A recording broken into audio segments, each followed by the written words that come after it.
Oke, yang pertama, kita dapat menggunakan kata be going to. Nah, kapan sih kita akan menggunakan kata be going to? Jadi, kita menggunakan kata be going to ketika kita sudah yakin tentang planning atau kita sudah yakin tentang rencana kita yang akan kita lakukan ke depannya. Contoh, I am going to study English tomorrow. Berarti besok merupakan suatu hal yang pasti. Kita akan belajar bahasa Inggris. Kemudian contoh lainnya, I'm not going to picnic tomorrow. Jadi dia bilang ke temannya bahwa besok dia tidak akan pergi piknik, dan hal ini sudah pasti. Kemudian kata yang kedua adalah menggunakan to be plus verb ing, atau kata lainnya adalah present continuous tense. Nah, kita menggunakan present continuous tense ketika kita sudah membuat rencana yang fix atau rencana yang matang. Apa yang membedakannya dengan penggunaan be going to? Perbedaannya terletak di ketika kita menggunakan be plus verb ing, biasanya kita melibatkan orang lain dan waktunya serta tempatnya itu disebutkan secara spesifik. Contoh, I'm leaving this town next Sunday. Berarti the speaker atau pembicara sudah pasti, sudah matang akan pergi meninggalkan kota ini pada hari Senin depan. Seperti itu. Kemudian yang terakhir atau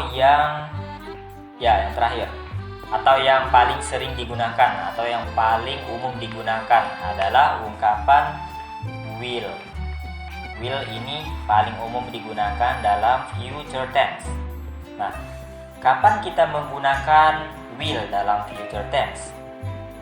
Jadi kita menggunakan kata will ketika kita tidak mengetahui kepastian akan rencana, atau kita tidak mengetahui kepastian akan suatu hal yang akan kita lakukan di depannya.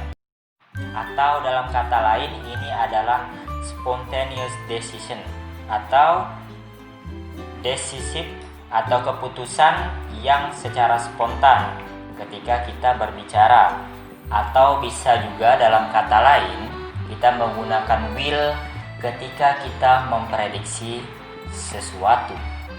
Sebagai contoh, I think I will go shopping tomorrow. Nah, coba perhatikan di sini the speaker menggunakan kata I think dan menggunakan kata will. Berarti the speaker atau si pembicara tidak memiliki rencana atau tidak pasti apakah dia akan pergi shopping tomorrow, apakah dia akan pergi shopping besok, atau apakah dia boleh jadi dia tidak shopping besok. Kemudian contoh lainnya, I will visit your new house when I am free.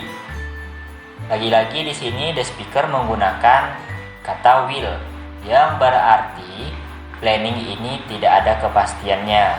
Seperti itu. Sampai di sini sudah bisa dipahami?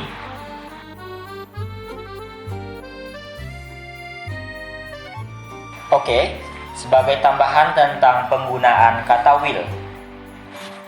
Kata will juga dapat difungsikan sebagai yang pertama, to tell or explain future events, atau memberitahu atau menjelaskan tentang kejadian yang akan datang. Contoh, the performance will end at 10 o'clock. Yang kedua adalah to express promise or convince someone. Ini artinya the speaker berjanji atau mencoba untuk bersikap persuasif kepada seseorang. Contoh, ketika seseorang melakukan kesalahan, dia akan mengatakan we will not do it again. Di sini dia menggunakan will. Kemudian yang ketiga atau yang terakhir, to report statements about the future. For example, they have promised us that they will come back. Well, I think that's all for today's class. If you have any question, you may post your question on the Google Classroom. And for your assignment, I will also post it on the Google Classroom. So make sure you will check the Google Classroom after watching this video. Okay, I think that's all for me. Thank you very much for your kind attention and wassalamualaikum warahmatullahi wabarakatuh.